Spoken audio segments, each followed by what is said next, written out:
Welcome to Am I the BLEEP? So it was around like 8 p.m. last night when I was doing karaoke with my partner in our living room that I thought to myself, I have to podcast tomorrow. This is a mistake. Do you have karaoke And hangover? I have a karaoke hangover. What I does it have feel like? my lower register is a little bit more seductive, you know. Oh yeah. I got a Mm. little bit more of that morning coffee sound. Um, but I think I just went shy of destroying my voice. So I have I have probably like point 0.9 of a podcast in me, and you're gonna have to carry the the point 0.1 that's left. Which is an absolute shame because you're usually the one carrying about 1.9 of it, right? Yeah, Usually I yeah. just sit here and do nothing. You see those footsteps in the podcast stand? That's where I carried this podcast and all of our Just popularity. so what songs were you singing that like you have a karaoke hangover? Because I think I've had, to be honest, every time I've done karaoke, I don't think in the morning I'd be able to tell whether it's a real hangover or a karaoke hangover. So I Right. want to know, what specifically does karaoke hangover feel like? Well, so the results are a bit skewed because I did an Andrew Lloyd Webber marathon. Oh no. Um, so it's not like those songs aren't particularly difficult, except unless you're trying to sing that one song from Cats or Phantom or something. But I Did you sing really, Memory last night? hmm? Did you sing Memories last night? I don't have to answer that. And the high notes were high, but I never gave up. And I think that's what I want to note and to continue to posterity. I never gave up on a single note, even when I absolutely should have. And so now I feel not I don't feel good, but I do feel proud. That's good. So, um, do you feel like when you woke up this morning, your voice was kind of like cracking uncontrollably, like back to third puberty? Well, I've already I'm been on fourth through. puberty, so You're I on get fourth it. puberty? Yeah, Wow, how's that going? Harry. Oh yeah, every time you do another one, it just adds another thickness to the hair. Yeah, I'm half Eastern European, half Moroccan, and then my body is just like, what if we made you more hairy? And then it's like, I'm 29. I should stop having to go through this. Yeah. Um, but I imagine that's what a karaoke hangover feels like. Like Mm. it's like you're back to being 12. You're about to approach the person you have a crush on, and like you build up all the confidence, and then you talk, and it's like, you Hi know, there. it's so nice to talk to you. I love singing and I love song. This is audio poison. I just realized this is unlistenable. No, no, Listening it'll be to fine. grown men make their voices crack. No, no, we're gonna fix it in post so well. Remember, like I We got know we're auto doing. tune our voice cracks. Oh, we will auto tune. I know this is a new format, but we still have the third Jonathan on retainer. Okay, good. And he's here to edit, which is I'm which glad is we kept great. him. Yeah. So we're lucky. We're lucky people. What speaking of the new format, what are we doing here? What is this? Yes. I'm glad you asked. So essentially, um for those of you who know us from a previous lifetime ago, we used to coach TV characters based on their journals live on the show. And we got to talk to some really interesting people, from Walter White to Retzico. And it was really, really cool. But something happened, and I discovered the internet, and we found that people just post their journals in this thread called Am I the Asshole? And John and I had a really big conversation, a heart to heart. Tears were shed, and hugs were given. And we decided that why not just read people's journals live on the show instead? Um, there's like hundreds of them posted every day. And man, are they juicy. These are like the juiciest journals. Like, I love Walter White. I love Retzico, but the journaling juice was not as juicy. And here we are with the juiciest of journals. So basically, John and I are going to read these Am I the Asshole posts, these journals, live on the show. And then we're going to give you a bit of an analysis. We're going to share our thoughts, our opinions, share some background information and context if we need to, think about the questions we want to ask. But more importantly, and probably most importantly, the paramount is that we're going to determine whether or not those individuals, those posters, are the assholes or not. And John, do we have a rating scale for this? Are we saying yes, asshole, no asshole, or is it a Well, little more complex? yeah. So, and we were thinking about that because it's easy to just give a yes or no and then move along. But I think it's the nuance here, it's the gray area that's really going to be interesting. So we're gonna come up with we've come up with a 10-point scale, a Likert scale where we have one being pretty innocuous, five being kind of an asshole, and 10 being, you purposefully ran someone over with your car because you thought it'd be funny, type of nonsense. And that might sound ridiculous, but whoever's listening, oh, ew, oh, oh Well, no, keep it, keep it. It's all good. It's all it's good. it's not If I funny. sneeze, you're an automatic 10. Yeah, it's the mucus that makes us. Yeah, yeah. Um, so yeah, and for all of you who have actually like gone through and read these Am I the Asshole posts, vehicular manslaughter is not off the table. And that's what makes a total asshole. But so on a scale from 1 to 10, 1 is like you're pretty close to a perfect person, whatever that could mean. And 10, like you're like the uber asshole. And that's what we're here to determine and share our thoughts about. And John, that is as good a segue as any to hop into our first post. Are you ready? I think that we are going to crush this, and I'm Hells going yeah. in with the confidence of what I'm sure will be many of these posters. Oh, hells yeah. I'm going to go ahead and take initiative because that's what I do if I'm going to be carrying this episode. And I'm going to read our first post. We'll probably get to 2 or 3 today, and we're here for it. And if you're at home listening, write down what you would want to comment on your paper. That way, after you've heard the whole thing, we'd love to see you commenting on our social media, which will tell you where to do that later. And if you have a rating out Yeah. of 10 on if this person's an asshole, please send it in. Let us know. Let us know why we were wrong and you were right, and we'll read it out on the show. Yeah, please. The more people arguing with us and telling us that our opinions are wrong, the more times we can tell you that no, your opinions are wrong. Shut up. You And shut that's up. why yeah, you shut up. And that's really why we're here. So The greatest interaction with fans is one of animosity and combativeness. the one where we are the uber assholes ourselves. Exactly. All right. Don't bore us. Let's get to the chorus. Oh, that's a great title for that segment. Are we the assholes? Yeah, that's pretty good. Are we? Okay. What do you think?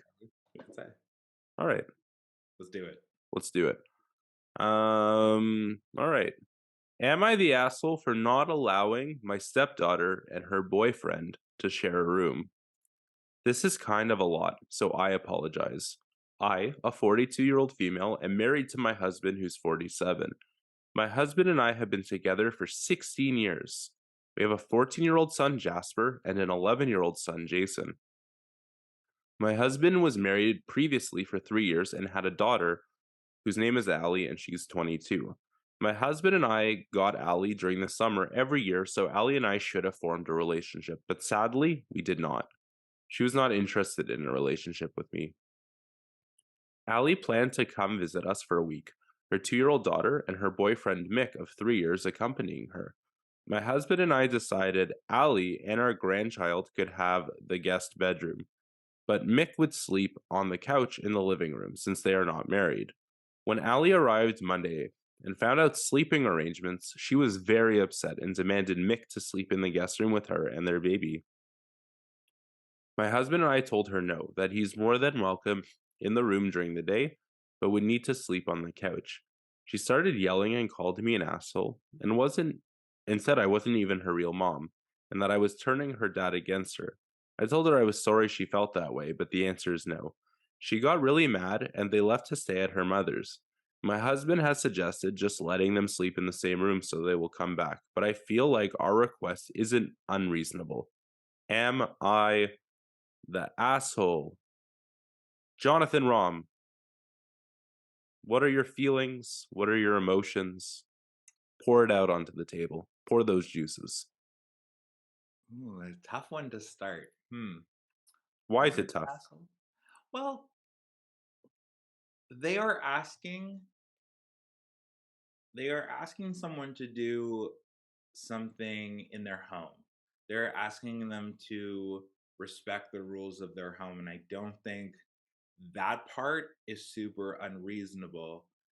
But neither side has really given their reasons of why they want what they want. So we just have to kind of make, you know, some inferences here. Like, are you trying to leave room for the Lord between your stepdaughter and her boyfriend? Because it sounds like that ship might have sailed with the baby, but maybe the baby is not his. I have no idea. So it seems like they're trying to maintain modesty or something, but maybe the stepdaughter is not being completely unreasonable, that those are the living arrangements when they're at home, and that's what they're used to. There's no sense in making someone have a crap sleep on the couch for no real reason. Especially a new father, right? Yeah, yeah. If he So, is that, if I yeah. mean, we can't assume that. It doesn't say. So, yeah, since they are not married, so I guess it's for modesty reasons that the poster wants So this. you think it's like probably like a cultural consideration. Like if you were coasting, you're never coasting while you're coaching. I'm always But it, coasting. but if you Don't were coast. coaching the original poster, you'd ask if there's like kind of a cultural consideration there. Like, is it a part of their religion that because they're not married, they shouldn't sleep in the same bed together? Like, do you? It's how would you broach that? So what I would ask myself is, if I was at someone's home, even if it was a step parent and my parent, and I saw a candle on Hmm. the table, and I'm like, you know, this is my parents, so to speak, candle. Therefore, I have in certain entitlement to it. I'm gonna light this candle because I want it to smell nice in here. Would I be required to ask someone first? And if this sounds like a specific example, is because this literally happened to me It two happened weeks to ago. a friend of mine. Yeah, no, yeah, a friend of a friend. It was me. Yeah. I lit my mom's candle, and she's just like, you got to ask me if you want to light my candle. And I said this after the fact. You know what? That made a lot of sense. It wasn't my candle. I don't know why I did that. I guess I'm just used to what it was like living at home. So, that might explain the sense of entitlement that maybe the stepdaughter is showing, slash the daughter, depending on from whose perspective. And I can understand that. But I feel like it is a reasonable request to ask someone to be respectful of your rules while they are in your home, regardless of their relationship to you. What do you think, Johnny? Yeah, and, like, don't confuse our listeners. Like, it's already complicated enough that we're both You Jonathan. called me Jonathan earlier. I'm like, all right, well, this whole thing's gone to That crap. ship has sailed. So you're right about inferences in these posts. We have to make some assumptions, and that's why we kind of think about what kind of questions we want to ask.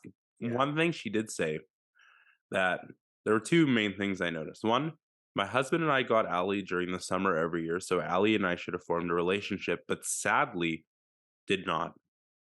Now, if you want a good relationship with somebody, they already have the kid. Like, is it really a time where you need to put your foot down and sort of do that? Like, the second somebody who doesn't have a good relationship with you is making the effort to come maybe from out of state to visit with their boyfriend, their their kid, their 2-year-old daughter, who's their grandchild or step grandchild, is it really a time where you need to put your foot down and say, "Hey, I know it's been a while since you've been here, but here are the rules." Like that might, and it did in this case, turn her away. And now the husband, yeah, so the Ali's father is saying, "Hey, like we don't need to put rules down. Let's say they can sleep in the same room so they can come back." It seems clear-ish to me that there's a want for that relationship, and sometimes being so firm on rules without having a relationship pushes people away. You have to sort of rebuild that trust. So for me, because I want to give my opinion here, and I'll do it before you this time, is do I think they're a 10? No. There's no like manslaughter. There's no like take that child away from me kind of behavior. Not yet. But with not yet, you're right. But maybe soon. It happened to a friend of mine. But I would say this is maybe um a 5 or a 6. I'll call it a 6. I don't think making rules without relationship when you want a relationship, when already that ship has sailed, they already have a kid. They like they're obviously they it seems that they have different cultural considerations and they're a guest in your home. Make them feel comfortable. Also, maybe like they're like the baby like struggles to sleep at night and they take turns and maybe the couch is far away. Maybe there's ways to like make it work. Um and in this case they chose to push her away. If you have an opportunity to make a relationship that you want, don't push people away. So I think it is kind of an asshole behavior. What do you think, John?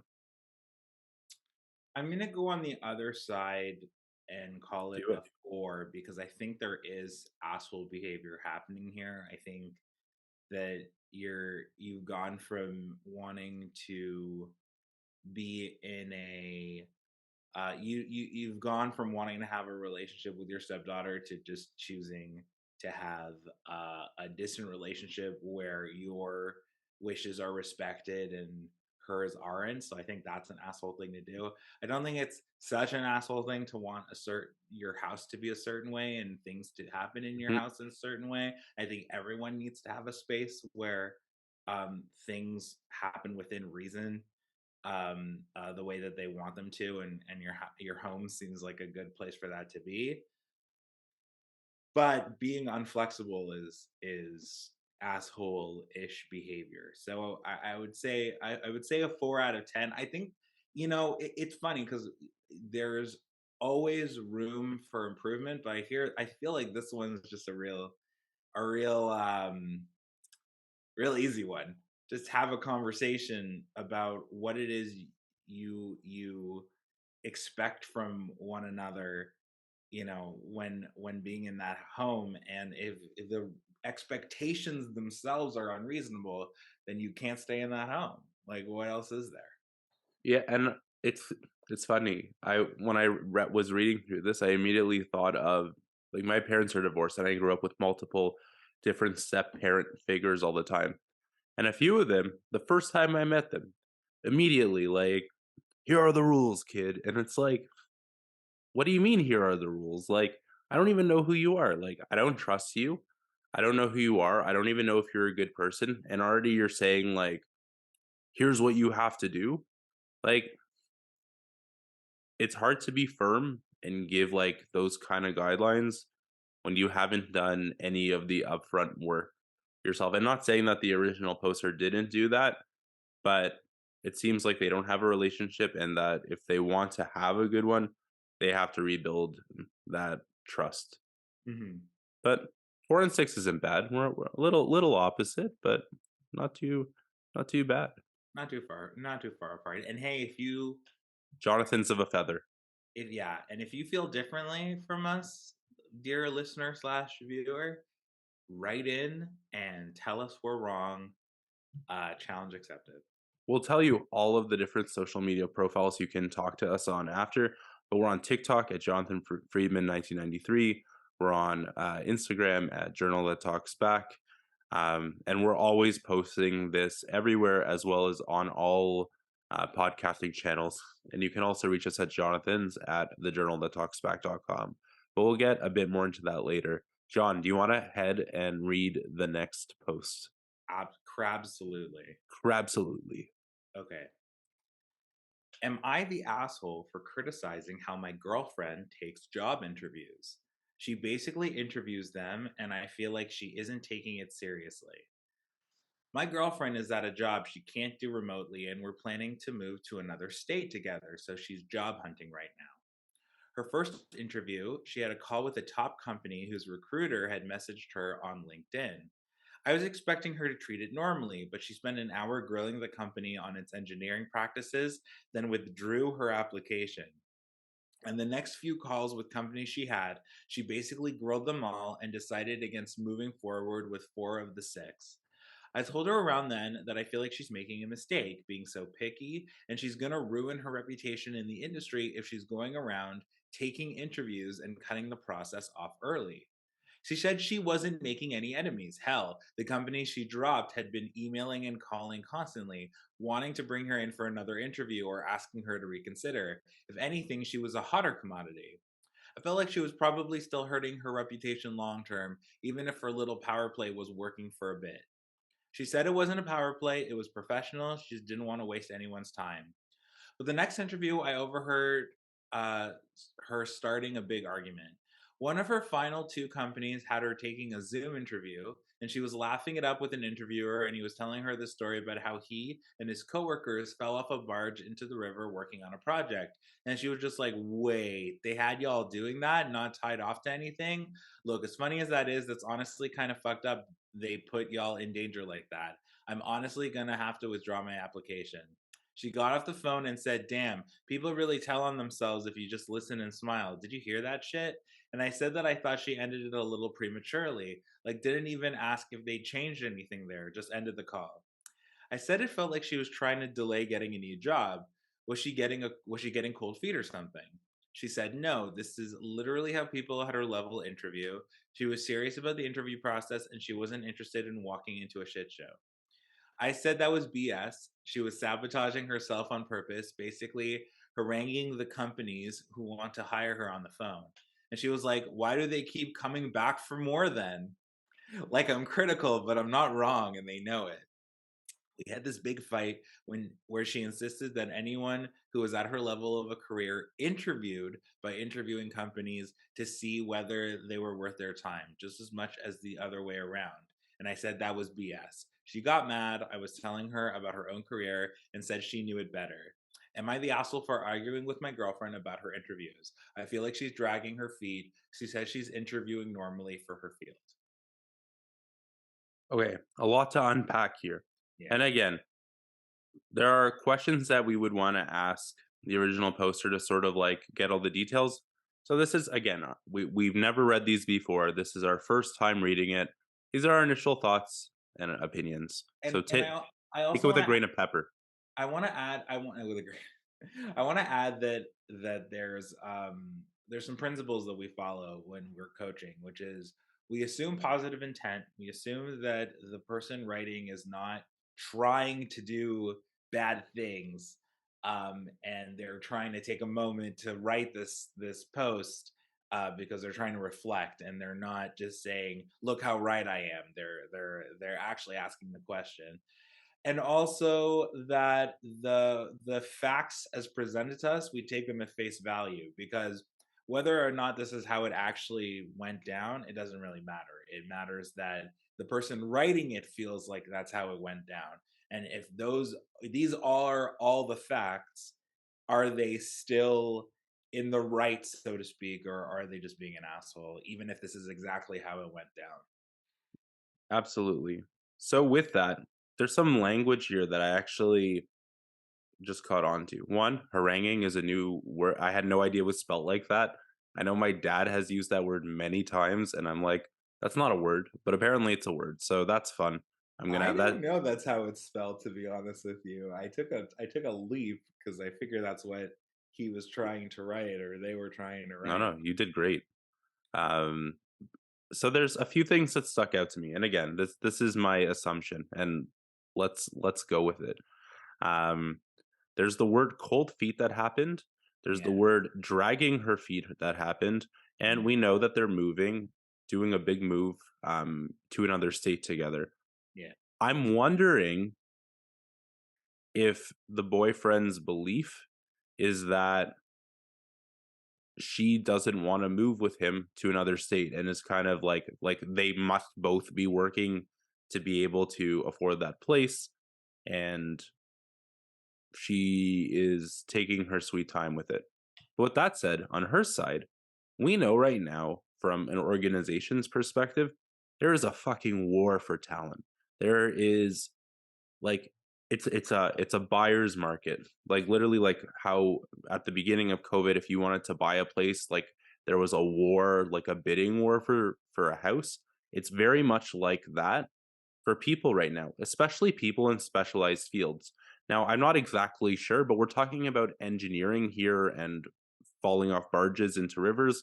My guess is there's some kind of like civil engineering type job here that's at a higher level. They keep talking about her career level. So this is a very specialized work, and she's probably one of few to have that kind of position. Also, a lot of organizations, rightfully so, are taking steps towards hiring more inclusively and diversely.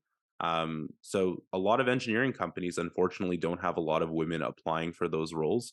And there probably very much is a war. She could probably say, I want to make this much money and I want to work in a safe position and I want to work remotely and I want you to send me lunch and dinner every day, and they would probably do it, especially for fields like that. They're big dollar value fields. So for me, I think the original poster is kind of like that language is something I'd really want to ask about this cold feet. There's like this insecurity that I'm kind of sensing about her dragging her feet.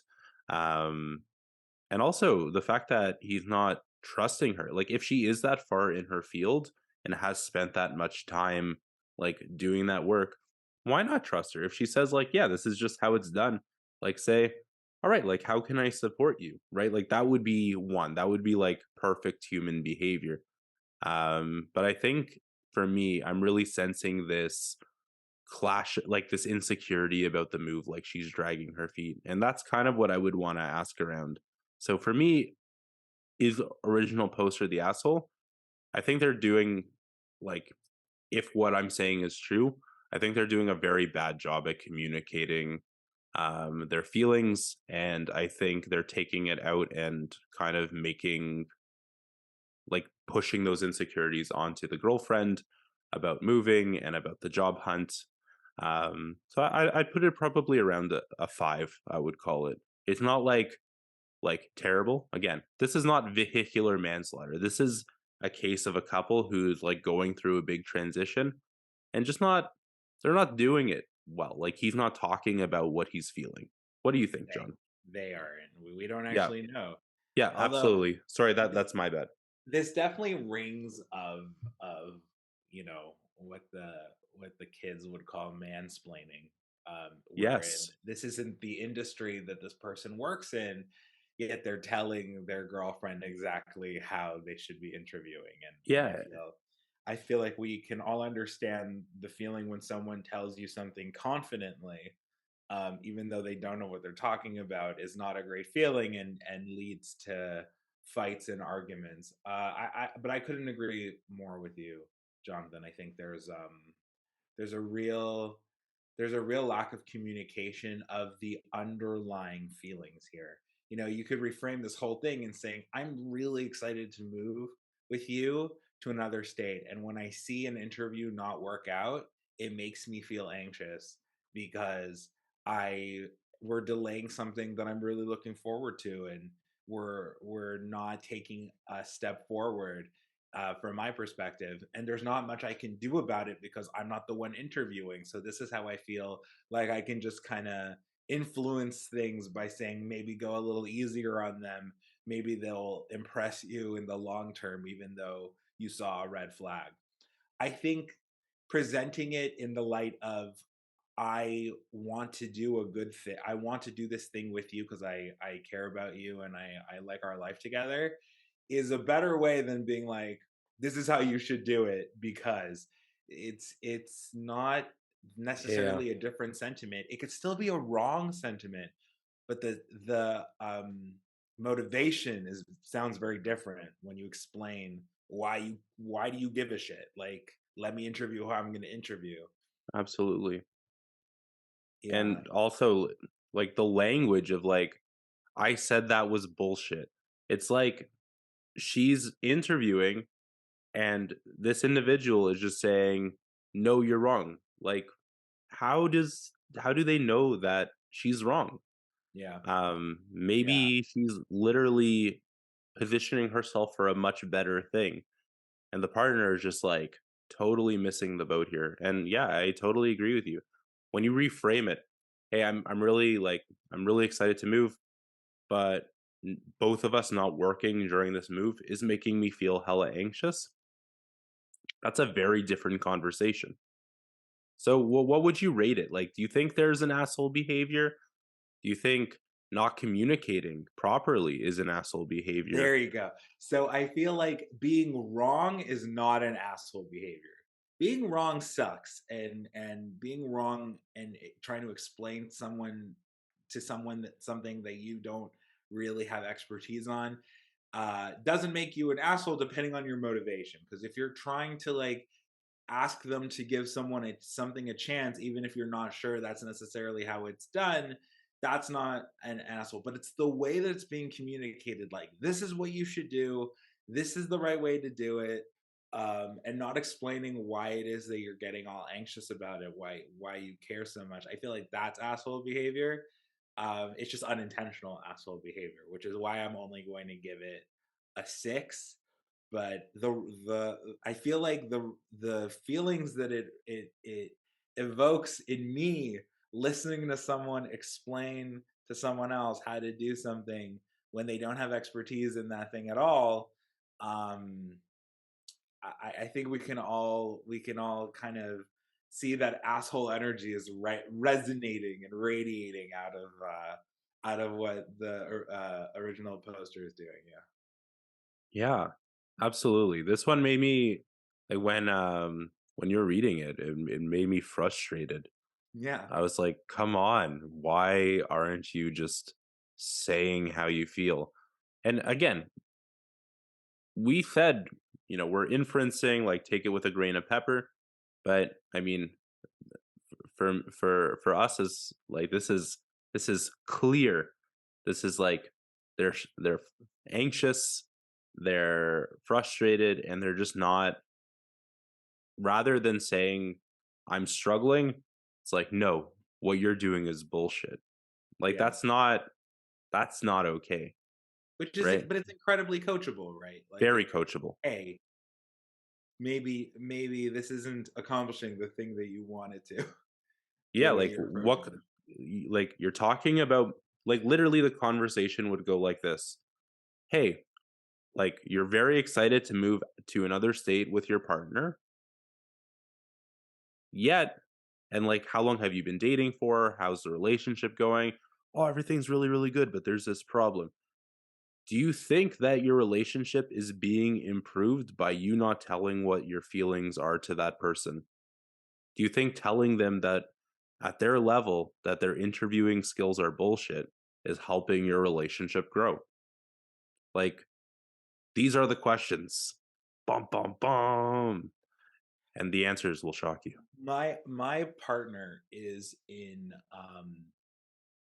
human resources, and I know nothing about human resources, and she'll tell me the story of like something that happened at work, with all the names redacted, obviously.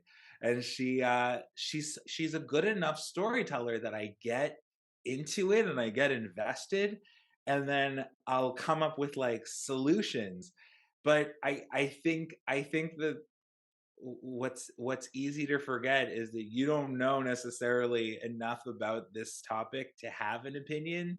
You just feel like you know how you would approach it.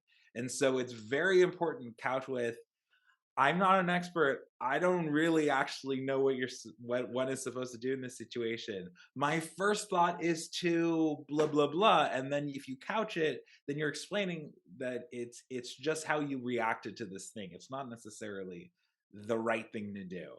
Um, which she's come to appreciate, because I'm always ready with an opinion, but I know when something is based on experience and something is based on, like, I don't know, maybe this would work. I have no idea. Yeah.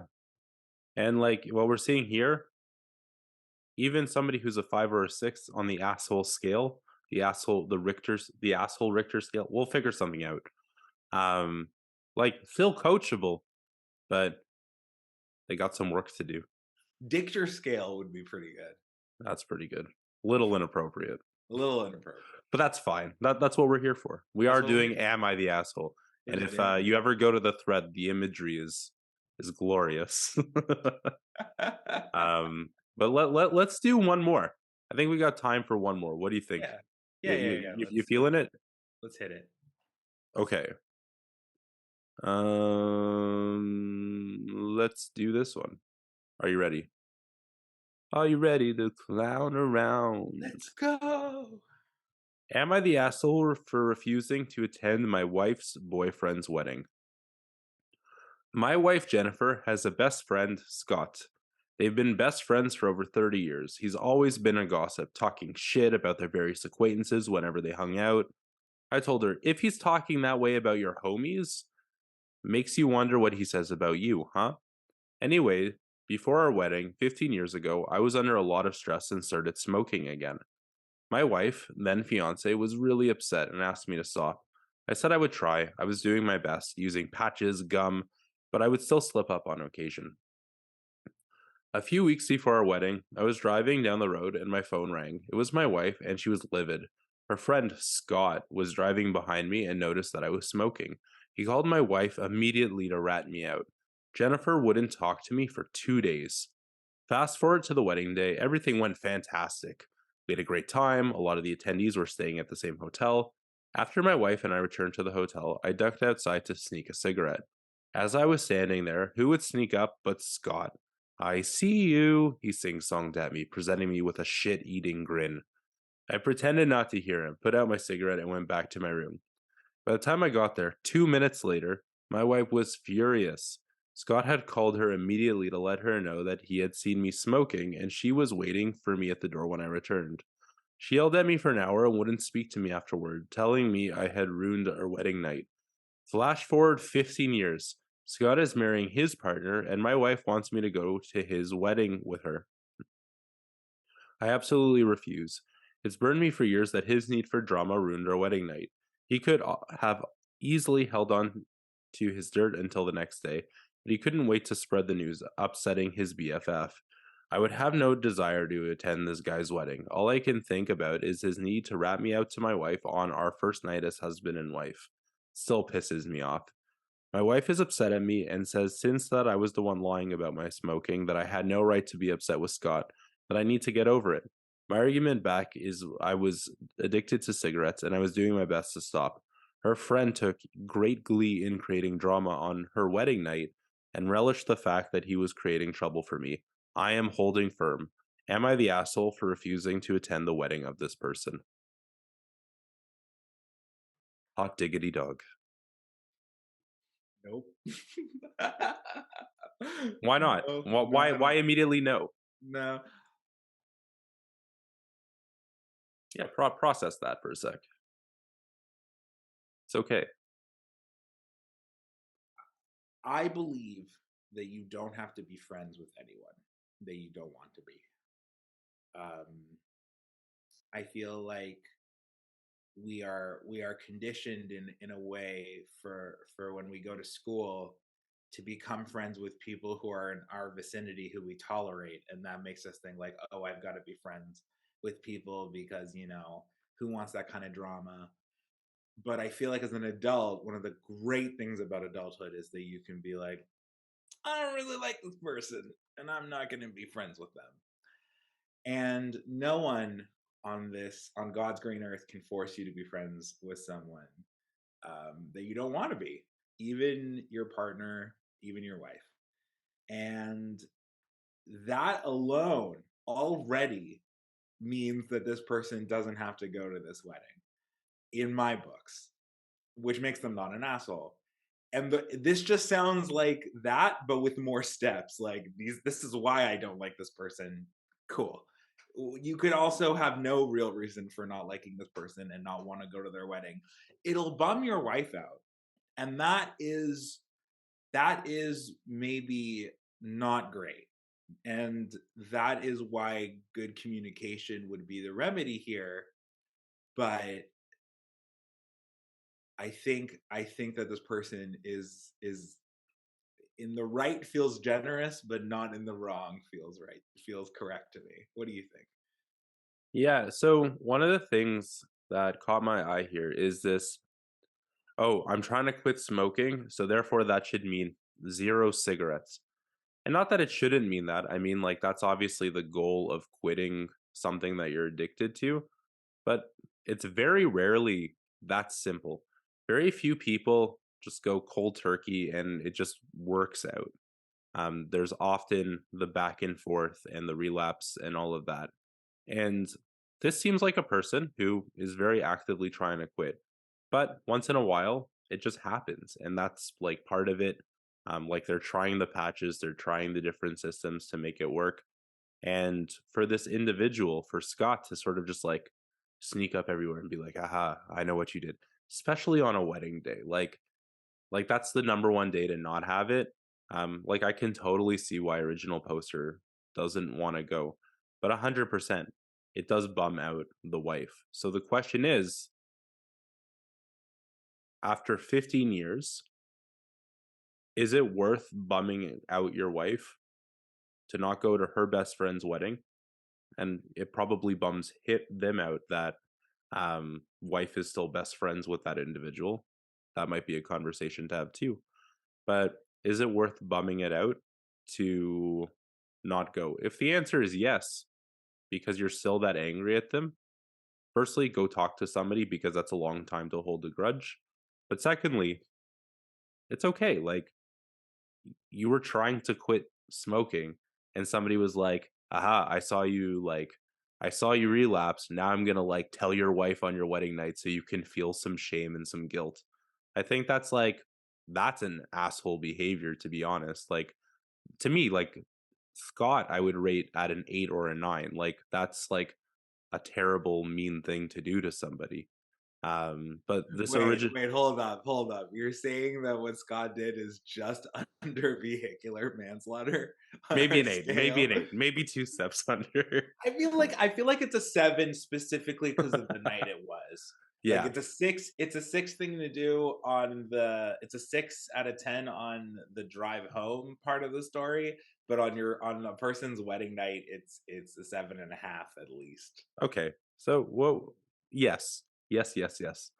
But original poster, like I put it at like maybe a 2 or a 3 because it's not perfect. It's not just like, and not that anyone should in this case have to be the perfect person. You don't have to say, well, like my wife wants it, I'll suck up everything and just like do what makes everything feel good. That's okay That's not perfect. That's also bad, right? in a different That's way. that breeds resentment. Yeah. But here I would rate it probably like a 2 or a 3 because they're making the healthy choice, but it does like it's not a perfect win. Like there's Yeah, still an issue. You're not going to your wife's best friend wedding for something that happened 15 years ago. Like definitely go talk to somebody, like work out those feelings. Like are you still struggling with cigarettes? Are you still struggling with Scott? Like that has to be a conversation because the energy you're spending on being pissed at Scott could very well be more like productively or positively thrown into other things, I think. sure, but I think there's also a lot of ways where the OP could have been way more of an asshole and Oh, been like, you absolutely. can't go to this wedding. Like that's obviously that would Yeah, be very intense. it's either Scott or me, right? Yeah, like that kind of behavior is obviously not acceptable, but that's not what happened. He No. just doesn't want to go, and frankly, I feel like that's a very reasonable reaction. Obviously, you can have a more mature conversation about what it means to have your partner be on your side, and that kind of thing. But I don't know. I don't. It's a good thing to do, but you're not an asshole for just saying I don't want to go. Give it a And number. Give it a number. What's your rating? Don't grunt at me. I honestly think it's a 2, Yeah. just because for the lack of communicating, and maybe this person was a little bit more generous in the actual conversation, but you should honor the fact that they're best friends and that have they have a connection, and you don't want to get in the way of that, but you're also not interested in pretending that you like this person has done nothing but piss you off, it sounds like, and I think that's very reasonable. I'll give it Yeah. a 2. Yeah, and like one last thing I'm wondering is that it's been 15 years. They're still best friends. Are they hanging out multiple times during the week? It's like, oh yeah, like let's go on a double date. And then original poster just like, I'm gonna not be at any social event with this person. Think about how much friction that must have in his relationship with their wife, with the whole thing. There's a lot of I would want to know more about that for sure. There must be a lot of friction. Yeah. Yeah, and I also, I would point out that, aren't you your wife's best friend? After Oh, 15 years of marriage, aren't you the BFF, really? Whatever that means. what a nice sentiment. Yeah. And if Yeah. you want to leave a nice sentiment, you should follow us on social media. We're on TikTok at Jonathan Friedman 1993. We might switch it soon to something more Jonathan's related. But right now, you can find us there. I'm posting Am I the Asshole posts multiple times a day, and we'll start throwing some opinion pieces from the podcast there as well. Mhm. We're on Instagram at Journal That Talks Back, Facebook at Journal That Talks Back, and on every single podcasting platform you can imagine. We're on Spotify, Apple Podcasts. John, where else are we? Well, I'm glad you asked, because we're also on Automated with a Yes. D. We're on Kapazoo, I and love we're Kapazoo. on Quetchup. Ketchup. Yeah, You're gonna Quetchup. stick with that one? We're on Quetchup. It's with a Q. Ketchup with a QU. How did this not stay in business, I wonder? I wonder too. Yeah.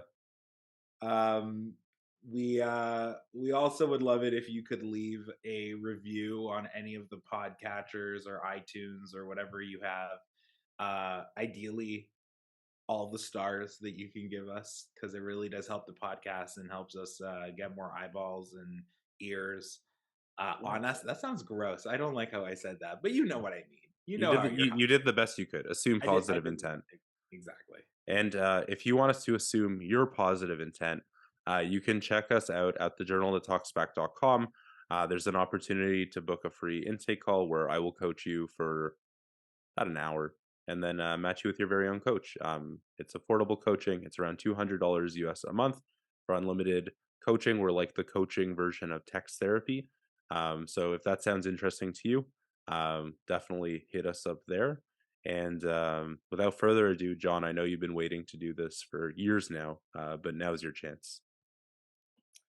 So we're gonna end every episode with an inspirational quote, something Yes. that we can grow with, and chew on, and just mull over until the next Yes. Yes. episode. Yes. Yes. And so this one is: don't judge each day by the assholes you reap, but by the seeds that you plant. That was beautiful. Thank you.